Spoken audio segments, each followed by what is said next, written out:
Hello, আসসালামু আলাইকুম। কী অবস্থা সবার, কেমন আছেন?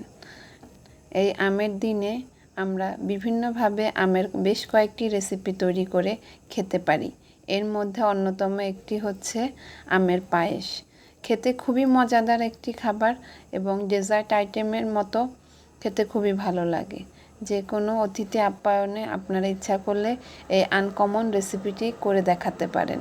সবাই খুবই মজা করেই খাবে ইনশাল্লাহ। তো এই জন্য আমি প্রথমে 1 লিটার পরিমাণ দুধ দিয়ে নিচ্ছি। এই পায়েসটা বেশ ঘন করে তৈরি করতে হয়, অনেকটা নর্মাল পায়েসের মতোই। এর সাথে আমি পোলার চাল দিয়ে নিব 1 মুঠের মতো। পোলার চালগুলো আগে থেকে ধুয়ে বেশ কিছুক্ষণের জন্য ভিজিয়ে রেখেছি, এতে চালগুলো দ্রুত সিদ্ধ হয়ে যায়। আমি এখানে কাঠবাদাম কুচি করে নিচ্ছি।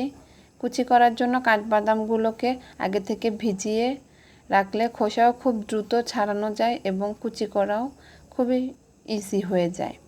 তো আপনাদের যদি হাতে সময় না থাকে তাহলে আপনারা গরম পানিতেও ভিজিয়ে রাখতে পারেন, এতে খুবই দ্রুত খোসাটা ছাড়ানো যায়।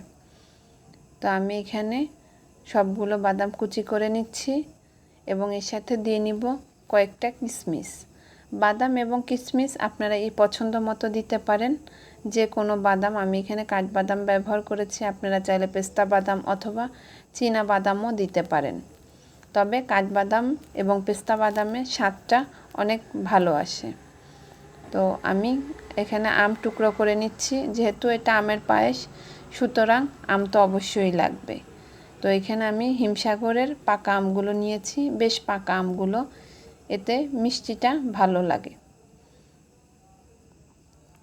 যেহেতু আমগুলো খুবই পাকা এবং মিষ্টিও খুব বেশি, এজন্য আমি এখানে 2টা আম এরকম ছোট ছোট করে টুকরো করে নিয়েছি এবং সবগুলো আম খোসা থেকে ছাড়িয়ে নিলাম। আমগুলো আপনার ইচ্ছা মতো টুকরো করতে পারেন, ছোট বা বড়। আমি এখানে ছোট ছোট টুকরো করে নিয়েছি, এতে পায়েসের সাথে খুব সুন্দরভাবে মিশে যাবে। আমি 2টা আমকে ছোট ছোট টুকরো করে নিলাম। এদিকে আমার দুধটাও জাল দিয়ে ঘন হয়ে গিয়েছে, এর মধ্যে আমি পোলার চালগুলো দিয়ে দিব। এই পায়েসটা যত ঘন হবে তত খেতে মজা লাগবে। তো আমি এখন চালটা ফুটে ওঠা পর্যন্ত অপেক্ষা করব। 2টো এলাচ দিয়ে দিব। সবসময় পায়েস রান্নার ক্ষেত্রে চিন্তা করবেন দুধের মধ্যে চাল দিয়ে ফুটে ওঠার পরে চিনি দেওয়ার চেষ্টা করবেন। আগে চিনি দিয়ে দিলে চালটা সিদ্ধ হতে চায় না। তো আমার চালটা অলমোস্ট সিদ্ধ হয়ে গিয়েছে এবং পায়েসটাও ঘন হয়ে গিয়েছে। এ পর্যায়ে আমি এখানে দিয়ে দিলাম 1 কাপ পরিমাণ চিনি এবং বাদাম কুচি, কিশমিশ কুচি।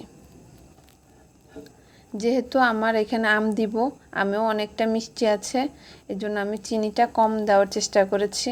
আপনারা আপনাদের স্বাদ অনুযায়ী চিনিটা দিবেন। মিষ্টি যে যেমন খেতে পছন্দ করেন তেমন চিনি দিবেন। তা আমি সুন্দর করে নাড়িয়ে চাড়িয়ে নিচ্ছি।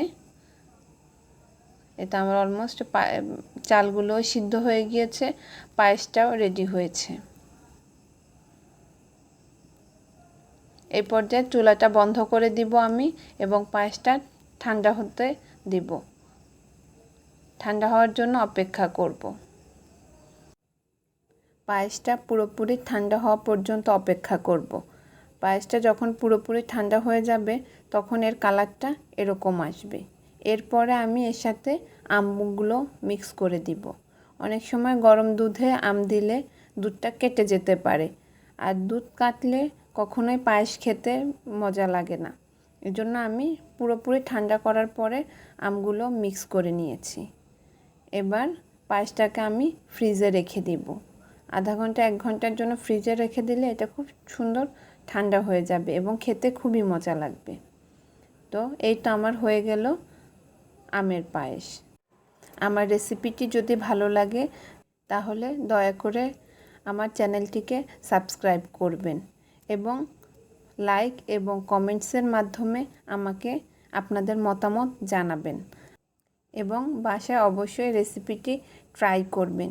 দেখবেন সবাই খুবই পছন্দ করে খাবে এবং আমও খাওয়া হবে, পাশাপাশি দুধও খাওয়া হবে।